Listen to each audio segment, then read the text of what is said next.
दसरा philanthropy week के आज इस कार्यक्रम में उपस्थित सभी महानुभाव, एजेंसियां, कंपनी को मेरी ओर से शुभकामनाएं और जोहार करता हूं। मुझे बताया गया है कि दसरा ऑर्गेनाइजेशन युवाओं और किशोरों के लिए काम करती है। इन्वेस्टिंग युवा झारखंड पर मुझे बोलने के लिए कहा गया है। आपको मालूम होगा ये झारखंड प्रदेश के बने हुए 20 साल हो चुके हैं। ये 21वां साल प्रारंभ हुआ है और आज ये सरकार के साथ ये राज्य नई ऊर्जा और नई ताकत के साथ आगे बढ़ रहा है। झारखंड प्रदेश यूं तो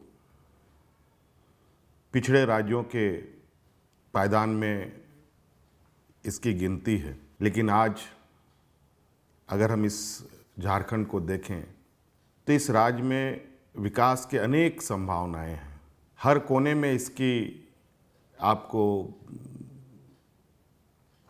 स्पष्ट रूप से महसूस होगा कि झारखंड सिर्फ खनिज संपदाओं के लिए ही नहीं, बल्कि यहाँ के युवाओं में भी कई ऐसे उनके अंदर छुपी उनकी आत्मबल के साथ जो उनकी अपनी क्षमताएं भी हैं, वो भी आप महसूस कर सकते हैं। हमारी सरकार इस राज्य के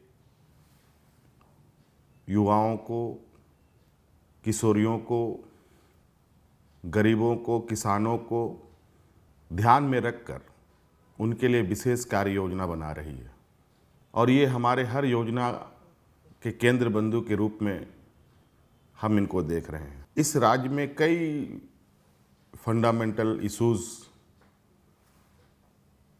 एक दीमक की तरह चिपका हुआ है। आज इस राज्य में महिलाएं बड़े पैमाने में एनीमिया के शिकार आपको मिलेंगे। यहाँ के बच्चे बड़े पैमाने पर कुपोषण का शिकार हैं और हमारी सरकार ने पूरे संकल्प के साथ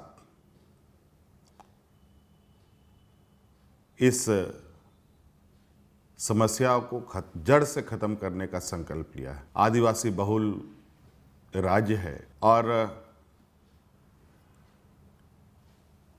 आदिवासियों की, दलितों की जो दशा रही है पूरे देश में, वो किसी से छुपा नहीं है। शिक्षा का भी घोर अभाव रहता है।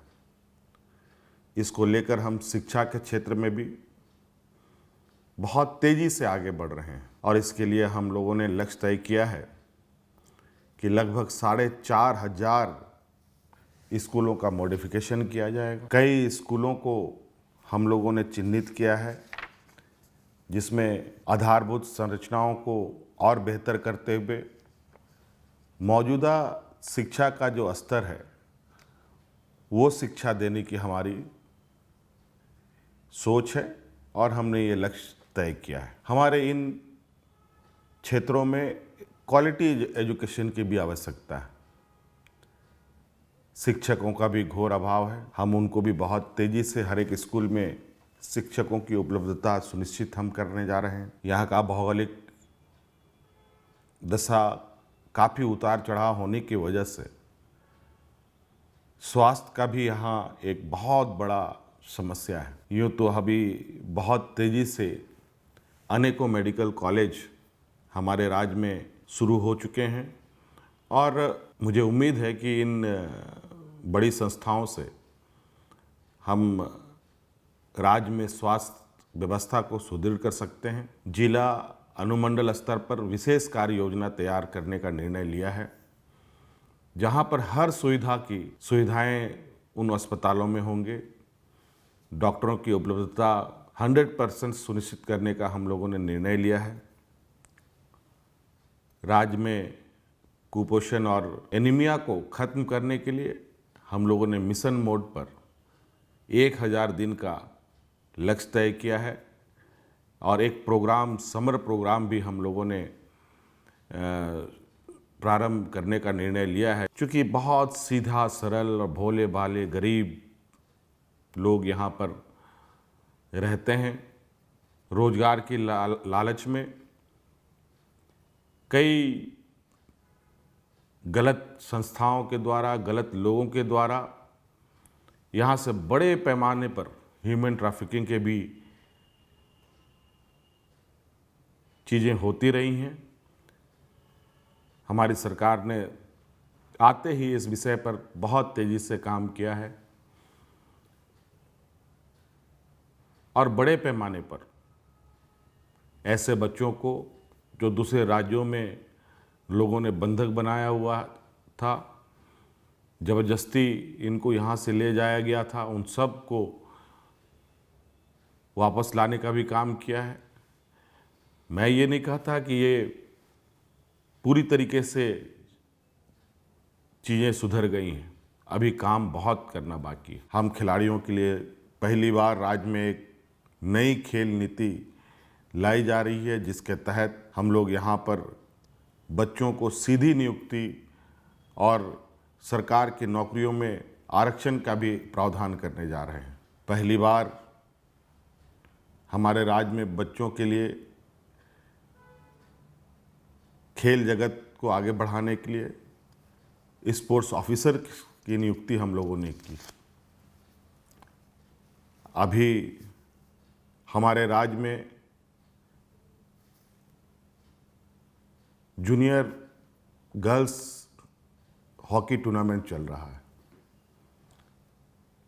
विगत 10 दिनों से 22 राज्यों की बच्चियां हमारे राज्य में हॉकी के खेल में व्यस्त हैं। उसके बाद फिर और जूनियर टूर्नामेंट यहाँ होने की संभावनाएं। हमारे कई क्षेत्र तो खिलाड़ियों का नर्सरी कहा जाता है कई जिलों को। आप इससे अंदाज़ा लगा सकते हैं कि खेल के प्रति हमारे नौजवानों में कितनी उमंग और कितना उत्साह है।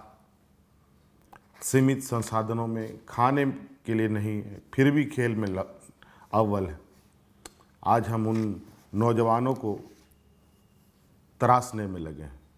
मुझे उम्मीद है कि आप लोगों की इस तरीके के कार्यक्रमों के माध्यम से हमें भी ऊर्जा मिलेगी, हमें भी एक नया आइडिया मिलेगा और हम राज्य को एक बेहतर दिशा देने में भी हम आपके इस सोच को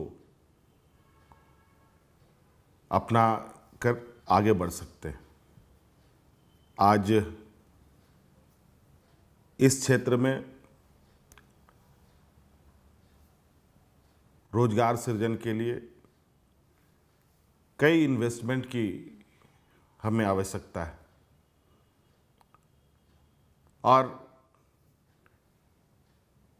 ये आवश्यकताएं कई तरीके से हम लक्ष्य की ओर जा सकते हैं। इसलिए मैंने पहले भी कहा कि खनिज संपदाओं से अलग हटकर हम कई ऐसे क्षेत्रों में काम कर रहे हैं, जैसे टूरिज़्म के क्षेत्र में हो, स्पोर्ट्स के क्षेत्र में हो, कृषि के क्षेत्र में हो, स्वास्थ्य के क्षेत्र में हो। और मैं उम्मीद करता हूं कि हम सभी मिलकर, पब्लिक प्राइवेट स्टेक होल्डर मिलकर इस राज्य को एक बेहतर दिशा दें, राज्य के लिए नए आयामें खोलें और जिस राज्य के अंदर खनिज संपदा का प्रचुर भंडार, प्राकृतिक सौंदर्य की असीम संभावनाएं, खेल के क्षेत्र में असीम संभावनाएं, कृषि के क्षेत्र में असीम संभावनाएं मौजूद हों, तो मुझे नहीं लगता कि राज्य को विकास के पथ पर जाने से कोई रोक सकता है। आज सभी संस्थाएं, कंपनियां हमारे इस युवा झारखंड में आपका आगमन, आपका स्वागत है। आपके पास भी असीम और अनेक ऐसे चीज़ें हैं जो आप झारखंड को दे सकते हैं, और झारखंड के पास भी अनेकों ऐसी चीज़ें हैं जो झारखंड आपको दे सकता है। इसलिए एक बेहतर दिशा देने के लिए आइए हम सब मिलकर आगे बढ़ें। अंत में फिर से मेरी ओर से आप सब लोगों को बहुत बहुत शुभकामनाएं। जोहार।